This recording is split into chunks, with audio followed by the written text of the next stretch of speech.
What's going on, guys? It's the Geek down here. Today I want to be doing something new. I wanted to do a Spurs recap. This is something I'm hoping to do every week just to get a couple of the games that they played for the week, talk about how they looked, updates, whatnot, just stuff that we can kind of talk about moving forward for the rest of the NBA season. This is something I'm really excited to do, and let's get right into it. So the Spurs played 3 games this week. They played the Mavs, they played the Pelicans, and they played the Nets, and they are 3-0 in all of those games. And I'm just going to give a rundown of how they looked. I'm going to give a rundown of their stats, things that they're doing good, things that they're not doing well, health, and just all those things involved. The first thing I wanted to bring up is the fact that they are 3-0. This is something big for the Spurs because the past couple seasons, of course, we haven't seen a Spurs team that's this good. I know that this is a work in progress, but the fact that they are looking pretty legit already in a stacked West, especially with how some teams are kind of evening out now, and we're not really just buying into the hype anymore. We're kind of seeing how they really are, how they're really playing. I think that they're really holding their own. Something that I believe that they're doing really well, of course, is I brought this up on the last video, but man, they are running on the fast break. They are so good. They're constantly, all 3 teams that they played, they have been blowing them out on the fast break, with the exception of the Pelicans. That one was a little close. But they are doing such a good job at just getting rebounds and then just immediately going. They always have Champagne in the corner, Devin Vassell in the corner, or we got people like Dylan Harper going in for the layup. Like, they just look so legit.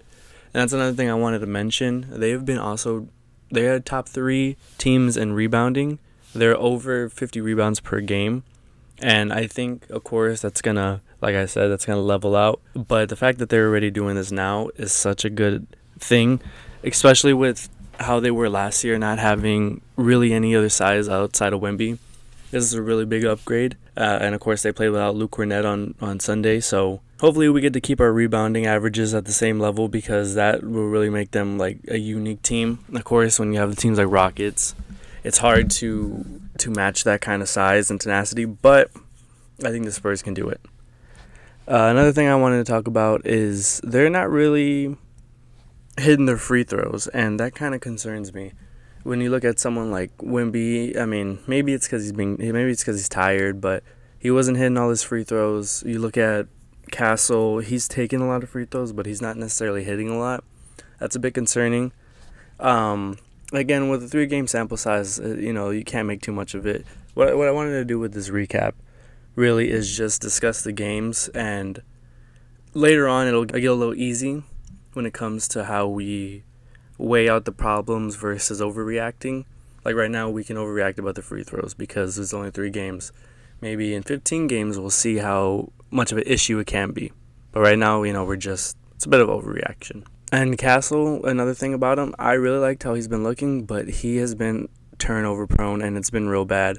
Maybe it's because Fox isn't healthy right now, so he kind of has to be a main ball handler.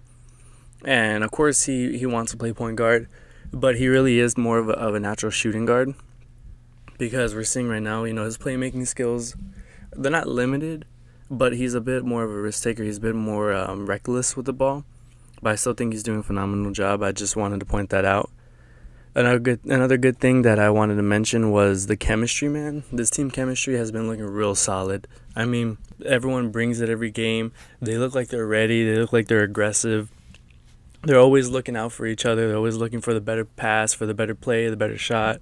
I'm real excited about that. I think it's something that they can keep up for the season. I think Mitch Johnson is really emphasizing that. And not that Pop wasn't. Of course, Pop is the king of the Spurs basketball and whatnot. But I think just with a more youthful coach, I really think it adds a new layer to this team, a new shine to it. It brings it a different kind of system, for lack of better words, a new system for how the Spurs are going to look. And, man, they also, another thing, that last year, it was more of let's get Wemby to shoot more. Let's get him to be more comfortable taking shots so he's not just in the paint all the time. And, of course, there's a lot of people complaining about how he could be making better shots. He'd be taking better shots instead he's just chucking up threes. But I think that added a good layer to his offense. Now that you see on a game against the Nets when he blocked those 2 shots and then he went up for a 3 near the half court, that's the reason why he was doing that last year.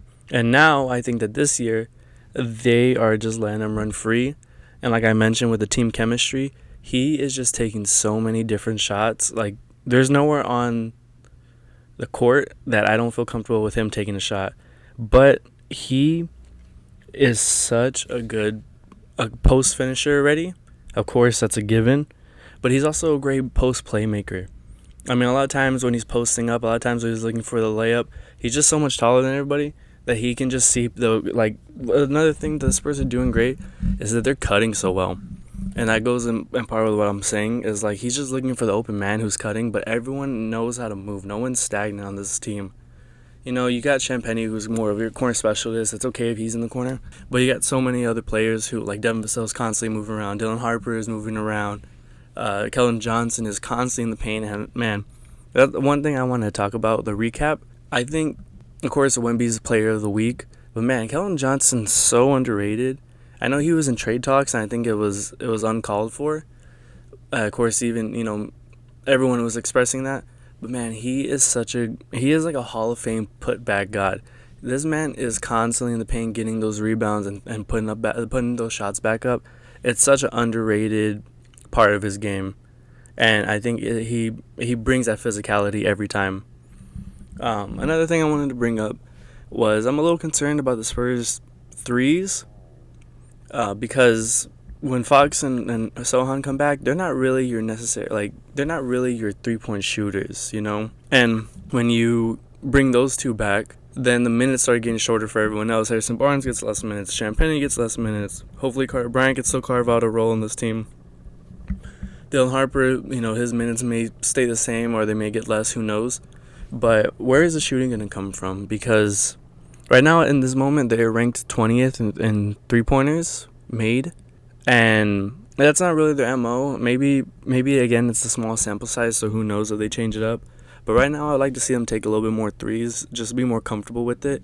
Because we saw in the game against the Nets, they came back strictly because they got hot from three. I mean, they shot under 40% for the game, but that second half, they went crazy. I believe they made 14 three-pointers in the second half. Like, the Spurs got to be able to match that a little bit more because that's kind of where it got a little too close. And, of course, it was fantastic that they pulled out the win. The fact that they were able to pull that out after the Nets just got red hot from three is something to say about the Spurs.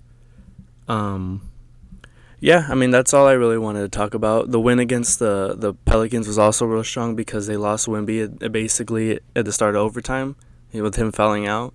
And the fact that Vassell, the fact that they pulled it all out together by the end of it was such a good team win. And it makes me real confident in the Spurs moving forward. Now, I don't know where the record's going to go from here, but they're showing that they know how to win. They know how to stop the bleeding on a game like this where the Nets just, you cannot stop them. The fact that they're able to pull that out, that they can stop the bleeding, they can be clutch, and they can also dominate. They're showing so many layers and creative ways on how to win, and it's just such a beautiful thing. I can't wait to see what the Spurs look like moving forward.